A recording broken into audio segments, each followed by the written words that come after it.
In animation, whenever we hold anything with our hand, we bring the hand closer to the object, or we bring the object closer to the hand, make a nice finger pose, and constrain the object with the wrist controller, right?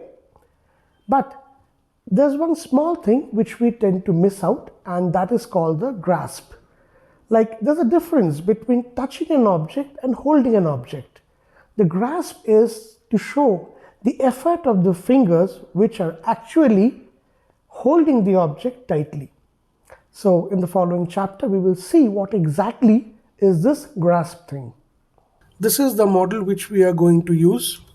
So we can see that these are the controllers which are there. You can rotate, you can spread the fingers and do whatever you want. But at the same time, there are controllers where you can click on this one and you can go to the channel box. You can also animate with these controllers. These are the fast controllers, or the controllers through which you can do your work pretty faster. There are controllers provided for the maximum flexibility. Now it depends from rig to rig. For example, in this rig, these are the controllers that has been provided. There's another rig, for example in the PackageMan, where you see only one set of controllers. And whatever you do, you have to do through this one, curl or whatever, index, curl, spread. So it's better that you check the controllers of the fingers before you start animating. The first thing that we are going to do is to create a quick selection set, which always helps us in animating. If you get this type of rigs, make sure that you select the controllers individually and not in one go. Sometimes selecting all the controllers in one go might prohibit some controllers to get included in the set, and this will create a problem in the animation going further. So we have selected all the individual controllers of the finger, and at the same time we will select this controller, and we will also select the wrist controller. We will go here, create, set, quick selection set. These are the objects which I have created and which this character will pick up. So we will key this one. This is the first pose, and then in frame number 10, the hand comes down, grabs the whole of this bar or the mesh.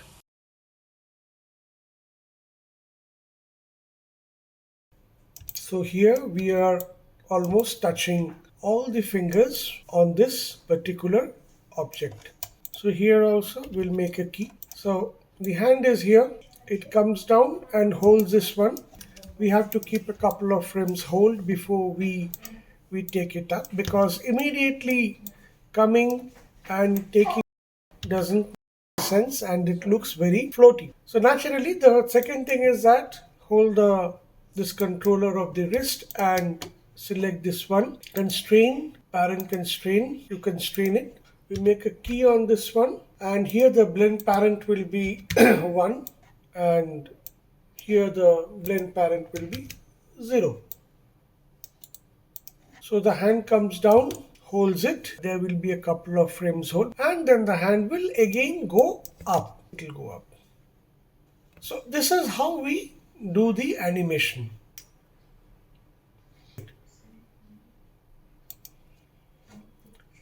The camera is somewhere here. Then what happens? The hand is here. It comes down, holds and takes it up. So definitely there's nothing wrong in it, but it doesn't look very natural. But suppose before it takes up, if we can give a little bit of more effort on this part of the fingers, then it will look much better. We'll just delay this going up for 2 more frames, and these controller where we can see index curl, thumb curl, middle curl, pinky curl, wherever it is, will add some 2 more frames of effort, just a little bit. For example, if you see these values, give a little bit of more effort. That's it. So what you can do, just take it out a little bit, and from here increase it a little bit so that we can see the effort on the fingers, but at the same time the mesh don't penetrate inside. Just take it out a little bit. So you see what's happening here. it holds in frame number 10, and then this minor action where we see the effort of the fingers. Just this micro animation, this amount of animation which is there in the hand, that actually makes the difference. Similarly, if we can add a little bit of animation from here, like this goes inside and penetrates with the mesh, and then we take out the finger like this, and then the value remains the same. You see this much of the animation, and then the hand is going up. Very minor, of course. The hand is there, it comes down, holds this prop. Just before it goes up, it takes up, the finger actually holds or grasps the object.